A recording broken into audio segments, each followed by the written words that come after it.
하겠습니다.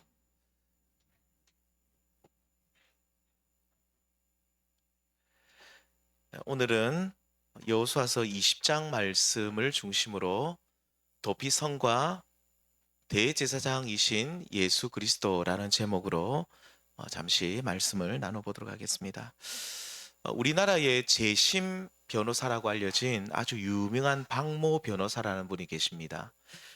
그분은 얼마 전에도 그 아버지를 죽였다, 친부를 죽였다는 제목으로 23년으로 제가 알고 있습니다. 23년 정도 복역을 계속하고 있었던 한 여성의 재심을 아무도 이끌어내어서, 재심도 이게 법원에서 다 허락을 해야 되잖아요. 자료도 증거도 있어야 되고, 그래서 재심을 신청을 해서 받아들였고, 그 재심을 통해서 23년 만에 무죄를 받았습니다. 이 무죄가 증명되었죠. 또 그 전에는 또 이 강도치사 사건으로 복역을 했던 세 사람이 있었습니다. 이 사람들이 또 억울하게, 이 사람들도 참 오랫동안 옥살이를 했는데 또 17년 만에, 그 사건이 일어난 지 17년 만에 또 무죄를 최종 확정받았죠. 그 외에도 여러 건의 사건들을 재심하면서 억울하게 옥살이하고 있던 사람들의 무죄를 많이 이끌어냈는데, 자, 이분은 힘없고 자기 변호를 제대로 하지 못하고 또 이 공권력의 피해자가 되어서 억울하게 복역하던 이들의 편에 서서 변호하는 분이었고, 결국 많은 이들의 한 맺힌 억울함을 풀어주었다라고 이렇게 우리가 뉴스도 보고 또 우리 언론을 통해서 많이 알려져 있습니다. 자, 우리 성도님들, 어느 시대나 어느 나라에서도 억울한 일을 겪는 경우는 참 많이 있습니다. 분명히 잘못하지 않았는데 어느 순간 죄인으로 이 낙인이 찍혀버려서 사람들에게 비난받는 경우도 있죠. 아니 땐 굴뚝에 연기가 날 수가 있습니다. 불을 안 떼도 연기는 날 수가 있습니다. 오늘날에도 그러한데, 지금으로부터 이 3400년경 이스라엘 백성들의 이 가나안 정복 시대 때, 지금부터 3000년이 훨씬 더 지난 일입니다. 그때 그 고대 사회는 얼마나 억울한 일을 당하는 사람들이 많았겠습니다. 그래서 하나님께서는 이 모세와 여호수아에게 어떤 제도를 만들으라고 했냐면, 이 도피성 제도를 만들어서 억울한 일을 당한 사람들이 피할 수 있는 길을 열어주라고 하나님이 말씀하셨습니다. 이 도피성은 특별히 어떤 그 억울한 일도 되지만, 아무튼 잘못은 잘못입니다. 어떤 억울한 일을 당한 사람들이 모이는 곳이었습니까? 살인죄입니다. 이 도피성 제도에 대한 말씀이 출애굽기 말씀부터 나옵니다. 출애굽기 21장, 민수기 35장, 신명기 19장, 그리고 오늘 본문 여호수아서 20장까지, 그러니까 출애굽기, 민수기, 신명기, 여호수아까지 이 네 권의 성경 각각 도피성 제도에 관한 말씀이 계속해서 반복해서 나오는데, 이 도피성에 관한 말씀이 계속해서 여러 번 나오는 이유는 뭡니까? 중요하기 때문입니다. 제가 여러 번 말씀드리지만 성경에서 한 번 말하는 것이 아니라 두 번, 세 번, 네 번 연속해서 계속 말씀하시는 것은, 말씀이 계속 나오는 것은 그만큼 중요하기 때문입니다. 자, 먼저 이 도피성으로 피할 수 있는 사람은 누구냐라고 할 때 오늘 본문 3절에 나옵니다. 부지 중에 실수로 사람을 죽인 사람이 도피성으로 피할 수 있다라고 합니다. 그러니까 고의성이 전혀 없이 사람을 죽인 경우인데, 뭐 예를 들면 성경에 나옵니다. 이런 경우입니다. 요즘은 도끼를 잘 안 쓰는데 산에 나무를 하러 갑니다. 요즘 같으면 이제 엔진톱 있잖아요. 빵 땡겨가지고 쓰는, 이 기름 넣어가지고 왕 땡겨가 쓰는 엔진톱 하나 갖고 하면 막 하는데, 그때 옛날에는 도끼밖에 없잖아요. 도끼가 굉장히 비싼 도구였습니다. 당시에는 이 도끼를 들고 가서 열심히 이 나무를 하고 있는데, 하필이면 이 도끼날이 숭 날아가 가지고 옆에 사람을 이렇게 그냥 맞아서 그 옆에 사람이 그냥 죽어버린 겁니다. 참 안타까운 일이죠. 과실치상입니다. 과실치사. 어떻게 자기가 과실로 그렇게 옆에 사람을 죽여버린 그런 일인데 또 아니면 두 사람이 다리를 건너가고 있었습니다. 근데 하필이면 그때 그 막 그 갑자기 돌풍처럼 큰 바람이 한 번 더 확 몰아쳤는데 좁은 다리였는데 내가 넘어지면서 옆에 사람을 쳐버려 가지고 옆에 사람이 물에 빠져서 어떻게 죽게 된 경우 뭐 여러 가지 이야기들이 있는데 뭐 예를 들면 이런 경우들입니다. 자, 아무튼 이 사람이 전혀 적의도 없었고 이 사람에 대해서 나쁜 마음도 없었고 고의성이 전혀 없었는데 그렇게 사람을 죽인 경우에 어디로 갈 수 있는 겁니까? 도피성으로 갈 수 있었습니다. 왜냐하면 이 고대 사회에서는요, 피해 보복자, 오늘 말씀에도 나 피해 보복자, 유혈복수라고 하죠. 그런 일들이 흔했습니다. 예를 들면 나의 가족 중에 누군가가 누군가의 손에 의해서 고의든 고의가 아니든 실수든 상관이 없습니다. 아무튼 나의 가족이 누군가의 손에 의해 죽임을 당했다 하면 그 피에 대한 복수를 가까운 가족이 하는 경우가 고대 사회에는 흔한 일이었습니다. 그리고 반드시 이 일을 해야 된다라고 사람들은 생각했죠. 왜? 내 사랑하는 가족이 누군가의 손에 죽었기 때문에 똑같이 그도 당해야 된다. 예를 들면 내 가족이 팔이 하나 부러졌다. 똑같이 가서 팔을 하나 부러뜨리고 오고, 예를 들면 우리 가족이 죽었다 하면 똑같이 그 사람도 죽어야 된다는 거죠. 이렇게 피에 대한 복수, 이것이 정의요, 죽은 망자를 위한 최선의 길이라고 사람들은 생각했기 때문입니다. 이 도피성 제도를 말씀하고 있는 이 여호수아서 20장, 오늘 20장인데 이 바로 앞장이 몇 장입니까? 여호수아서 19장인데 이 19장에 보시면 가나안 땅 분배를 완전히 다 마쳤다라고 말합니다. 그래서 19장 51절 이 마지막 절에 보시면 뭐라고 말합니까? 이에 땅 나누는 일을 다 마쳤다. 그러니까 땅 분배를 이제 다 끝내고 이제 이곳에서 정착해서 살아야 하는 겁니다. 19장까지 보면 땅 분배가 끝났습니다. 그리고 땅 분배가 다 끝났다라는 말씀이 19장에 이제 딱 나오고 난 뒤에 제일 먼저 나온 말씀이 뭐냐면 오늘 20장이 나온 도피성 제도입니다. 왜 도피성 제도를 말씀합니까? 그 이유는 분명합니다. 너희들이 지금 얼마 전에 정복했던, 완전히 정복하고 땅까지 다 나누었던 이 가나안 땅 사람들은 피해 보복을 흔하게 행하는 아주 잔인한 민족이라는 것이죠. 그래서 너희들이 이 가나안 땅을 정복해서 땅을 분배받고 그 땅에 살면서 가나안 사람들처럼 피해 보복자가 되지 말라는 겁니다. 그래서 가나안 정복을 다 마친 후에 곧바로 도피성 제도를 말씀하고 있는 것이죠. 실수로 사람을 죽인 살인자를 하나님의 백성들이 너희들이 실수로 사람을 죽였을 때는 이 가나안 사람들처럼 너희들도 똑같이 피해 보복을 하게 되면 똑같이 죽여서는 안 된다. 가나안 땅에 진정한 샬롬이 평강이 임하려면 피해 보복을 그쳐야 한다는 겁니다. 너희들이 당했다고 똑같이 보복하는 것은 하나님의 뜻이 아니라는 거죠. 자, 그렇다면 하나님께서 가나안 사람들처럼 살지 말라고 주신 도피성 제도는 단순히 고의로 사람을 죽인 그러니까 고의성이 전혀 없이 그 실수로 사람을 죽인 그 사람들의 피난처만 되는 것입니까? 그렇지는 않습니다. 도피성 제도를 앞에서 말씀드린 것처럼 여러 번 언급한 것은 그만큼 중요하기 때문인데 이 제도는 깊은 의미를 가지고 있습니다. 첫 번째는 어떤 의미냐면 이 도피성에 들어가는 사람들의 모습을 통해서 우리를 바라보게 되고요. 두 번째는 앞으로 오실 그리스도의 모습을 이 도피성을 통해 볼 수 있습니다. 첫 번째는 나의 모습, 두 번째는 그리스도의 모습. 결국 이 도피성은 우리 주 예수 그리스도를 가리키고 있는데요. 자, 먼저 도피성으로 달려가는 이 사람들, 아까 말씀드렸지만 부지 중에 실수로 사람들을 죽인 이들이다. 고의적으로 죽인 자들은 심판을 받아야 하지만 알지 못하고 실수로 죽인 사람을 죽였을 때 하나님께서는 그들이 피할 길을 열어주셨습니다. 자, 예수님께서 제자들을 가르치실 때에 구약 성경 말씀을 굉장히 많이 인용하시고 그 말씀을 잘 풀어 가르쳐 주셨습니다.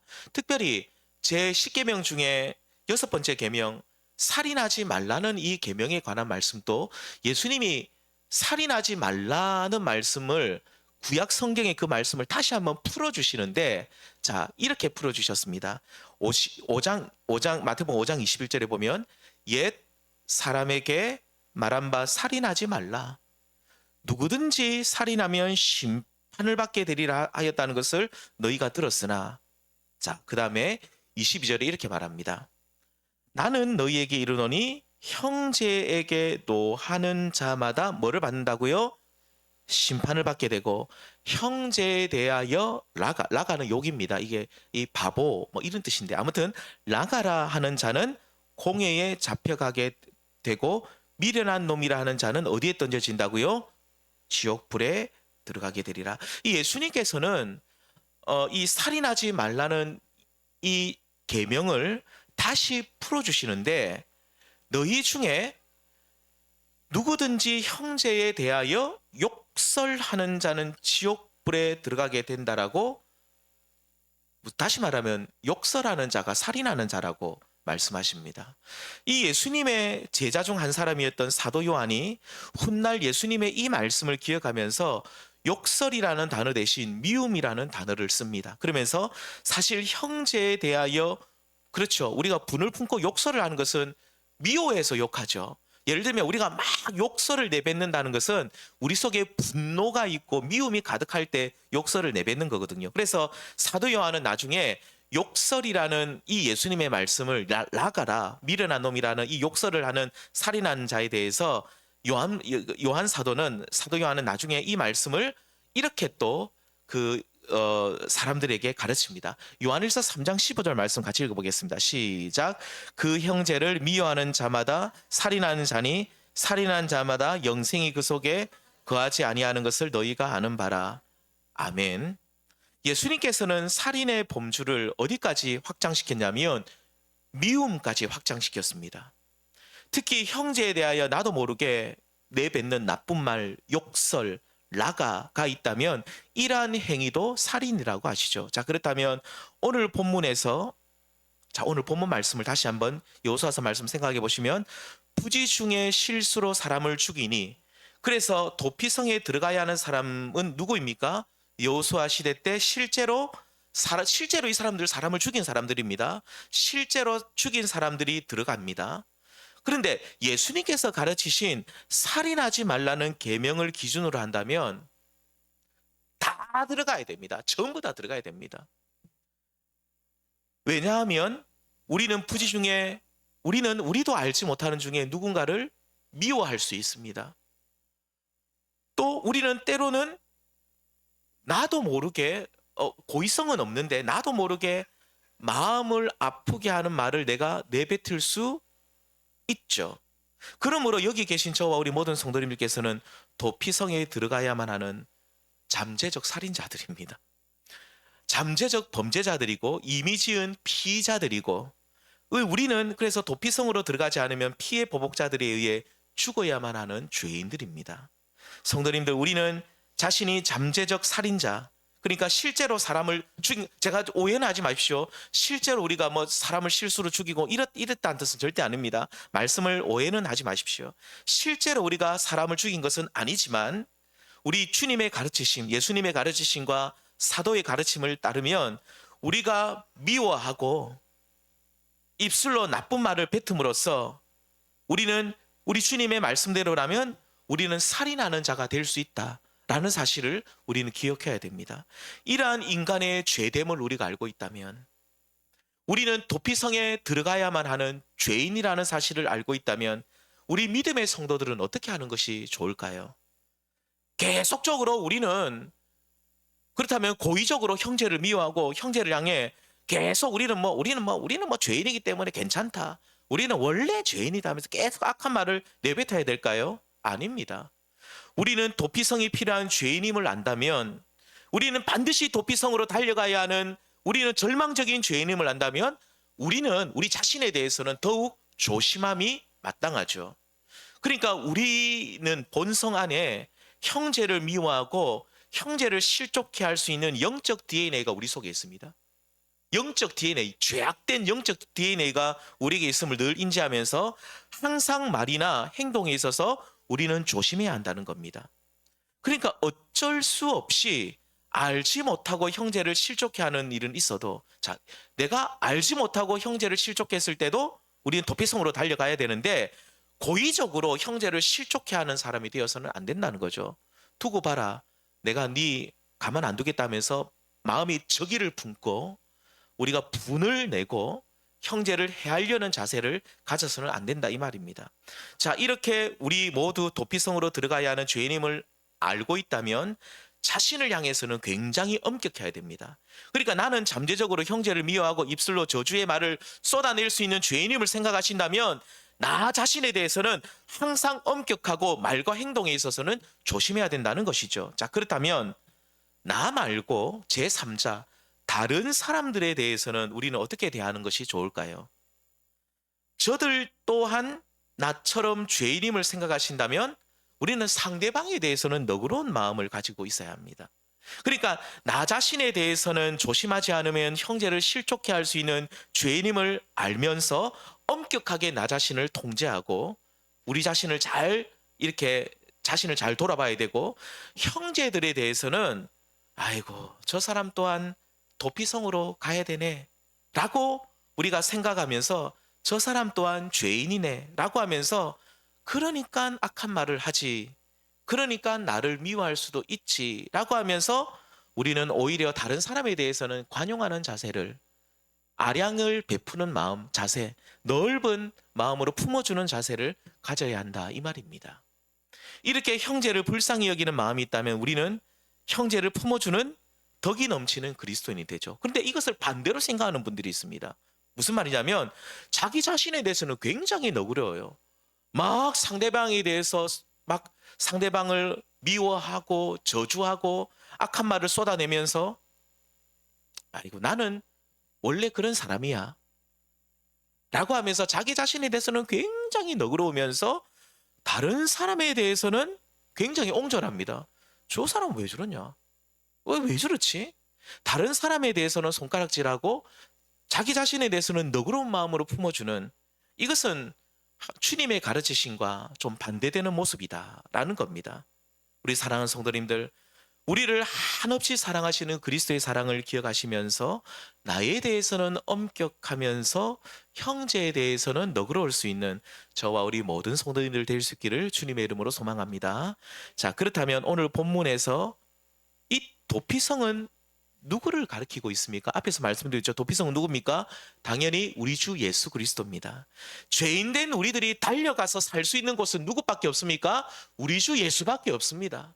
죄인된 우리는 피의 보복자에 의해서 당연히 죽어야만 하지만 우리 모두는 도피성으로 달려가야 하는 죄인들입니다. 여기서 말이 실수가 없다라고 자부할 수 있는 분이 누가 있습니까? 다 말에 실수가 있고 우리는 마음으로 품는 것이 죄악된 인생들이고 우리는 누구를 미워할 수도 있습니다. 우리는 다 죄인입니다. 그래서 다 도피성으로 가지 않으면 다 죽습니다. 피의 보복자에 의해서 우리는 다 죽임을 당하는데, 그래서 우리가 달려갈 수 있는 곳, 달려가야만 하는 곳은 우리의 도피성이 되신 그리스도의 품밖에 없습니다. 자, 그런데 오늘 본문에 보시면 도피성에 머물고 살고 있던 이 죄인들이 고의성 없이 사람을 죽여서도 죄인은 죄인입니다. 맞죠? 과실치사도 죄입니다. 아무튼 이 죄인들이 참 놀랍게도 용서를 받을 때가 있습니다. 그들의 죄가 다 사해질 때가 있습니다. 언제입니까? 예, 우리 20장 6절에 이렇게 말합니다. 그 살인자는 회중 앞에서 서서 재판을 받기까지, 첫 번째는 재판을 받던지 또는 두 번째 그 당시 대제사장이 죽기까지 그 성읍에 거주하다가 그 후에 그 살인자는 그 성읍 곧 자기가 도망하여 나온 자기 성읍 자기 집으로 돌아갈지니라 하라 하시니라. 자, 이 말씀은 무슨 뜻이냐면 도피성 제도는 하나님의 공의가 나타나 있는 제도입니다. 우리는 도피성 제도를 그냥 죄 있는 사람을 그냥 막 숨겨주는 이런 은신처로 생각하시면 안 되고, 도피성 제도 안에는 하나님의 공의가 그대로 나타나 있습니다. 자, 이들의 죄가 무조건 용서받는 것이 아니라 분명히 말합니다. 사람들 앞에서 재판을 받아서 응당한 잘못에 대해서 벌을 받든지, 두 번째는 혹은 그가 도피성으로 피난 갔을 때에 도피했을 때에 그 해의 대제사장이 뭐 예를 들면 엘리아살이었다. 뭐 예를 들면 그런 대제사장이 있었다면 그 대제사장이 죽게 되면 용서받을 수 있답니다. 첫 번째 경우에 예를 들면 재판을 요청해서 벌을 받는 경우는 대부분 사형이죠. 그래서 공적 재판을 본인이 요청하는 경우는 거의 드물었습니다. 이 도피성으로 도망갔다가 내 재판 받아봐야지 라고 하는 사람은 거의 드물었다 그 말입니다. 왜냐하면 재판 받아봤자 사형이거든요. 자, 그래서 대부분 도피성으로 도망친 사람들은 누가 죽기까지 기다렸겠습니까? 왜? 대제사장이 죽기까지 기다렸습니다. 예를 들면 내가 도망쳤는데 한 3일 있다가 대제사장이 죽었어요. 그럼 나는 어떻게 되는 겁니까? 다시 집으로 갈 수 있는 거예요. 나는 자유입니다. 레위 사람들 가운데서 제사장이 세워지고 또 그 가운데서 대제사장들이 세워지는데 이 대제사장이 죽게 되면 도피성으로 도망친 죄인들의 죄가 사해지고 자신의 마을로 돌아갈 수 있는데, 자, 왜 하나님께서는 대제사장의 죽음을 통해서 도피성으로 도망친 이들의 죄를 사해 주셨겠습니까? 그것은 앞으로 오실 메시아 그리스도께서 우리를 위해 죽으실 대제사장이 되기 때문입니다. 우리가 히브리서 2장 17절 말씀 같이 읽어보겠습니다. 시작. 그러므로 그가 범사의 형제들과 같이 되심이 마땅하도다. 이는 하나님의 일에 자비하고 신실한 대제사장이 되어 백성의 죄를 속량하려 하심이라. 자, 방금 읽은 히브리서 말씀에서 예수 그리스도는 우리들의 신실한 대제사장이 되신다. 그리고 그분께서 백성들의 죄를 속량하시기 위해서 죽으셨다. 그분의 죽으심을 통해서 살인자였던 우리들은 더 이상 형벌을 받지 않고 죽음에 넘기지지 않고 죄 용서를 받아 자유를 얻게 된다. 자, 정리하면 이렇습니다.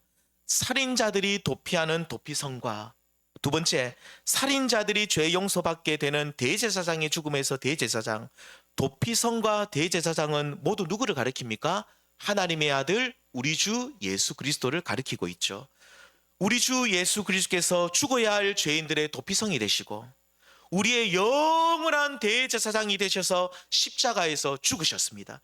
그 죽으심으로 말미암아 우리는 속죄함을 얻어 이제는 자유와 해방을 누릴 수 있게 되었다, 이 말입니다. 자, 그렇다면 마지막으로 대제사장이신 예수 그리스도의 죽음으로 말미암아 죄 용서함을 받은 우리들, 자, 우리는 죄 용서함을 받았죠. 우리가 뭐 한 것 있나요? 아무것도 없습니다. 아까 도피성으로 도망친 사람들 죄인들이거든요. 사람을 죽인 죄인들이거든요. 이 사람들이 죄 용서를 언제 받을 수 있다 했습니까? 대제사장이 죽으면 받습니다. 그들이 아무것도 한 거 없어요. 대제사장이 죽으니까 그들의 죄가 용서함을 받았습니다. 오늘 우리들도 우리 주님이 날 위해 죽으셨기 때문에 그 주님을 믿으면 우리는 죄 용서함을 받는데, 이 죄 용서함을 받은 우리들은 이 땅 위의 인생을, 우리 남은 인생을 우리는 어떻게 살아야만 하는가? 요한일서 3장 16절 말씀 제가 읽어드리겠습니다.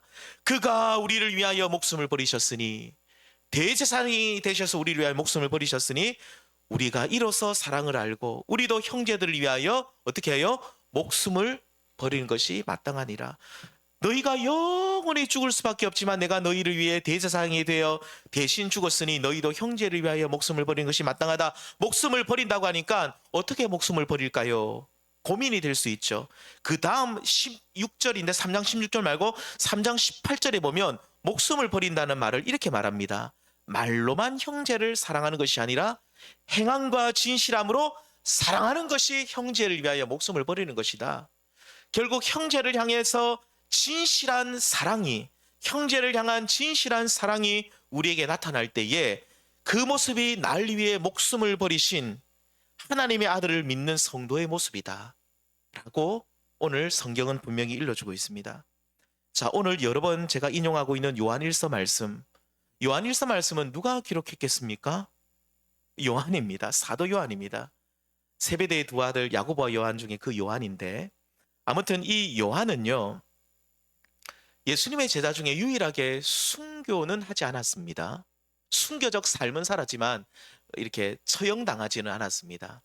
자, 이 요한은요, 로마의 도미티우스 황제 때 이 도미티우스 황제가 대박해를 굉장히 조직적으로 이 그리스도인들을 박해를 했는데 이때 밤모섬으로 유배가 됩니다. 그리고 이 밤모섬에서 뭘 기록했습니까? 요한계시록을 기록했죠. 요한복음도 기록하고 요한계시록도 기록했습니다. 그리고 나서 이 요한계시록을 기록하고 나서 밤모섬에서 나오게 되었습니다.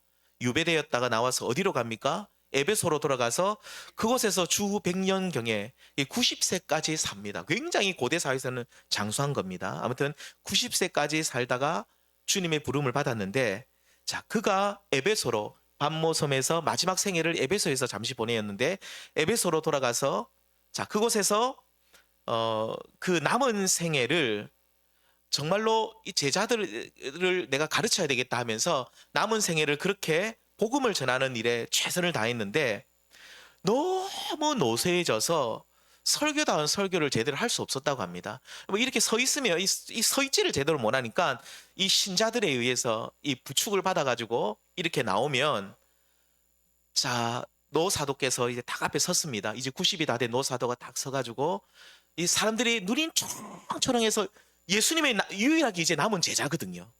예수님의 유일한 제자, 남은 제자.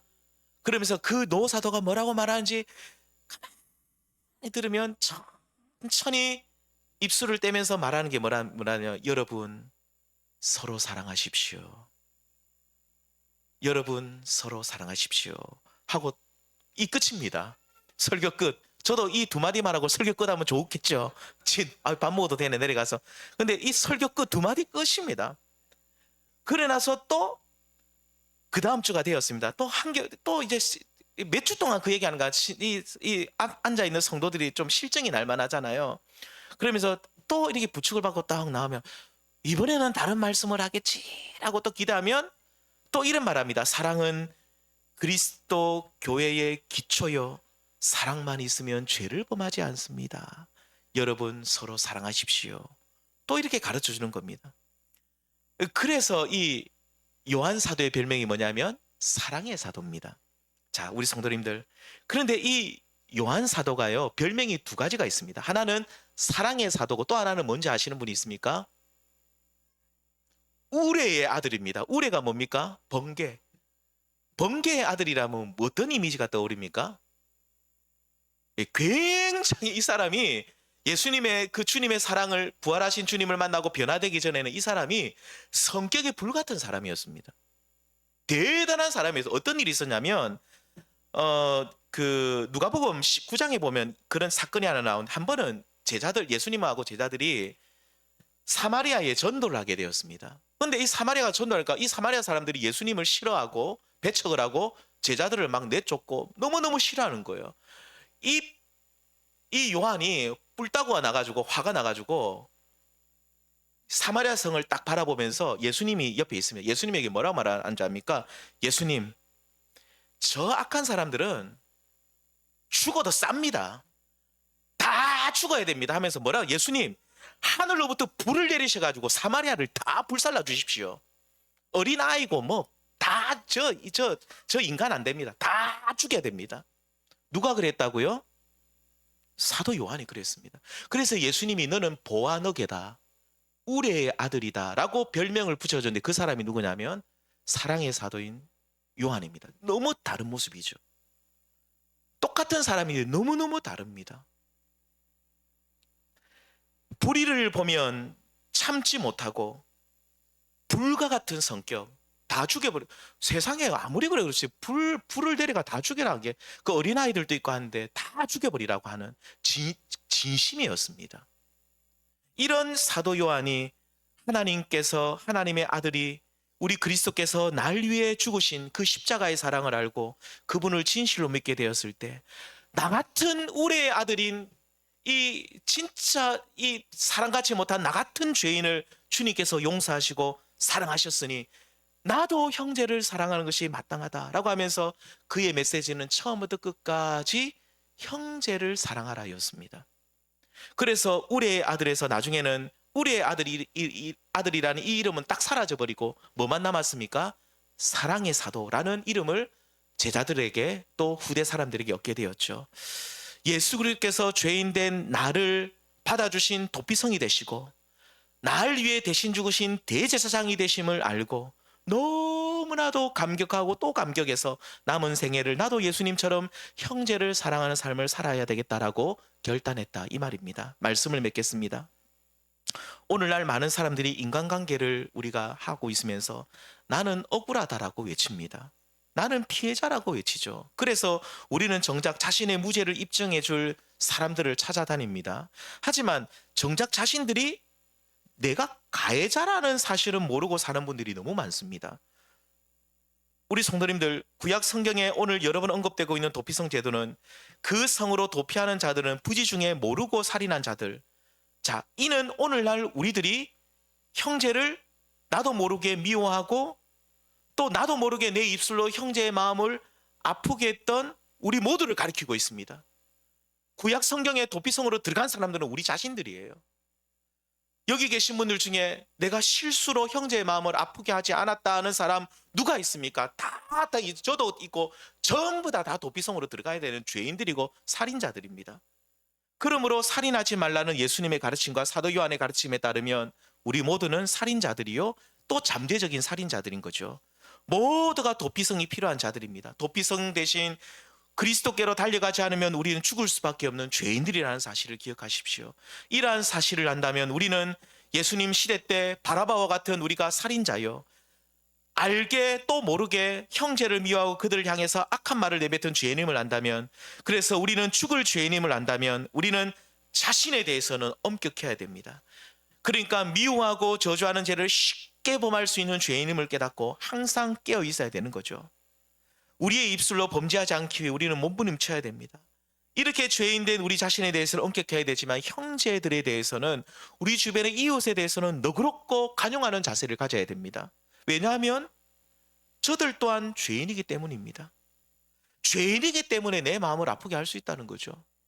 죄인이기 때문에 나를 오해할 수도 있고 나에게 대해서 나쁜 말을 실수로 내뱉을 수도 있다. 저기는 없어요.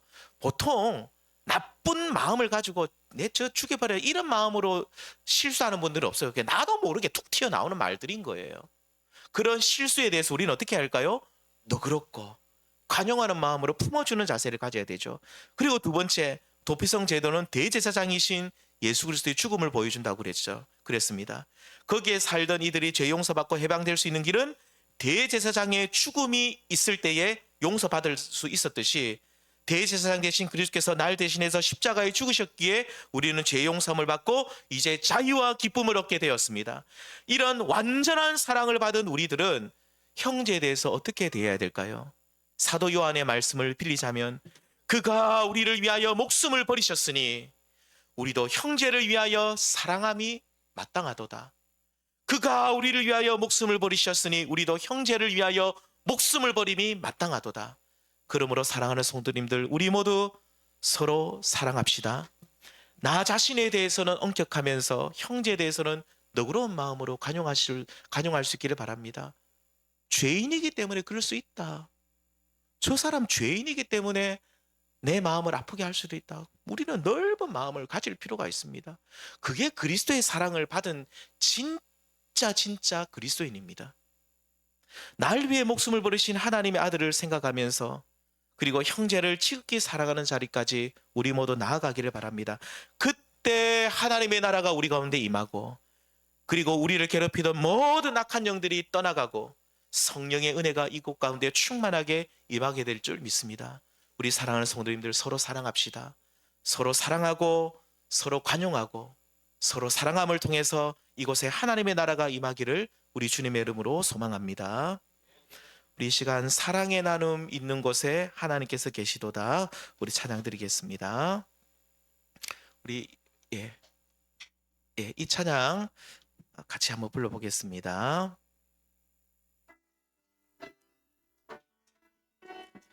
찬양이 굉장히 쉽습니다. 1절밖에 없습니다. 사랑의 나눔